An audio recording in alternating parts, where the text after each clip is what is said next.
Bonsoir chez vous. Au moment où nous sommes tous invités, nous, Gabonais, à nous prononcer par voie référendaire ce 16 novembre 2024 sur la nouvelle constitution en République gabonaise, l'édito pense qu'il est plus qu'opportun de maîtriser un tant soit peu les tenants et aboutissants de cette affaire-là, histoire de savoir chacun pourquoi je vote oui, pourquoi je vote non, loin de toute influence narcissique de quiconque, y compris saint Thomas en personne, celui ou celle-là même en mal de fidèle qui n'a d'autre choix que la quête d'une audience pour exister et atteindre in fine le dessein personnel auquel lui ou elle seul aspire. Non.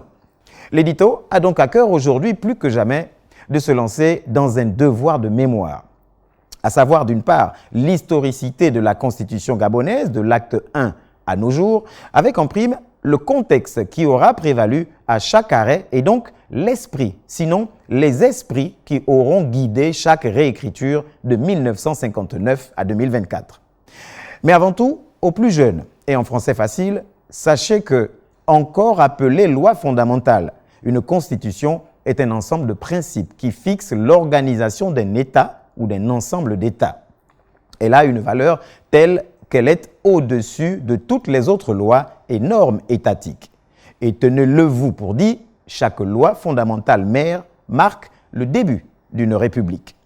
Donc, au demeurant, la Constitution gabonaise naît par la force des choses un certain 19 février 1959. Nul besoin de susciter un quelconque débat, il paraît évident que son adoption découlait essentiellement du spectre imminent de l'accession à la souveraineté internationale concédée par le colonisateur, la France, le 17 août 1960.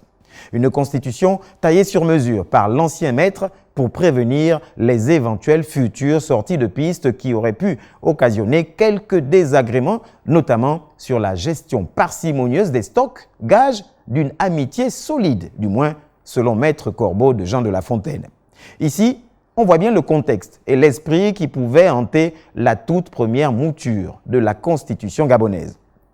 La Constitution de 1959 s'applique jusqu'à la proclamation de l'indépendance du pays le 17 août 1960 qui conduit à l'élaboration d'un nouveau texte. On peut donc, à juste titre, considérer que la première vraie constitution du Gabon souverain est celle dans son acte 2 du 14 novembre 1960. 2 mois environ après l'indépendance de Gabon d'abord. Il fallait bien que la Constitution fasse valoir en son sein les grands symboles de la République, histoire de lui donner une connotation, sinon un air un peu plus tropical, et que l'esprit des mânes de nos ancêtres commence à ressentir un soupçon de réconfort.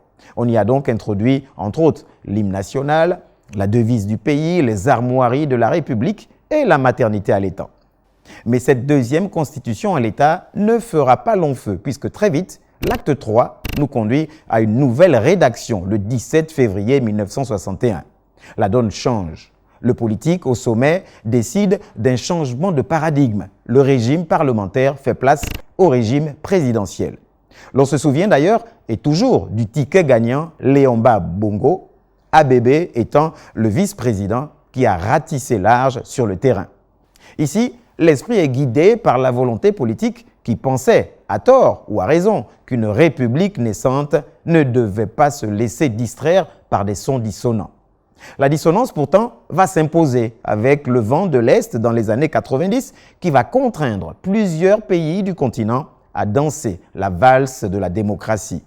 Les événements historico-politiques nous ont inéluctablement conduits au 26 mars, acte 4, avec l'adoption de la fameuse Constitution de 1991. La meilleure des constitutions jusque-là, dixit plusieurs acteurs politiques bien inspirés. Tellement bien conçue, exclusivement par des politiques hautement inspirés, avec les points et les virgules là où il faut, qu'elle a connu pas moins de 8 révisions par le politique, bien évidemment. notamment le 18 mars 1994 par la loi numéro 1/94, le 29 septembre 1995 par la loi numéro 18/95, le 22 avril 1997 par la loi numéro 1/97, le 11 octobre 2000 par la loi numéro 14/2000, le 19 août 2003 par la loi numéro 13/2003, le 12 janvier 2011 par la loi 047/2010, le 18 janvier 2018 et puis très récemment en 2023 à la veille des élections générales qui ont conduit, comme qui dirait, au putsch. Aujourd'hui, le Gabon en est donc à sa 3e république selon les experts constitutionnalistes et voudrait écrire une nouvelle page de son histoire, la 4e république suscitée par le CTRI. D'où l'acte 5 avec la toute nouvelle loi fondamentale déjà publiée et qui sera soumise à l'appréciation des Gabonais via le référendum prévu ce 16 novembre 2024. Si son acte de naissance n'est pas encore déterminé, sa conception a déjà une histoire que nul n'ignore.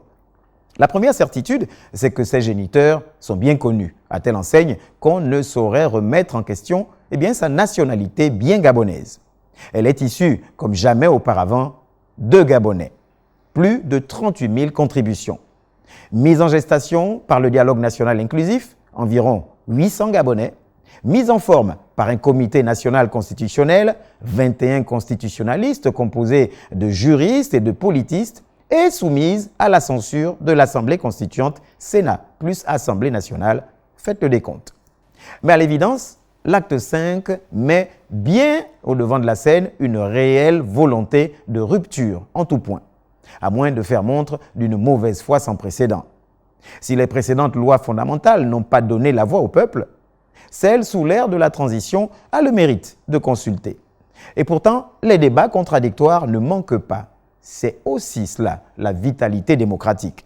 Sauf que le débat politique a ceci de particulier, c'est de semer le doute dans la tête des non-initiés à la politique politicienne. À cela, souvenons-nous de cette sagesse africaine qui nous rappelle que lorsque tu ne sais plus où tu vas, regarde d'où tu viens. Seule l'histoire, notre histoire, l'histoire de l'écriture de nos différentes constitutions peut et doit pouvoir nous permettre de faire un choix, le bon choix. Bonsoir chez vous.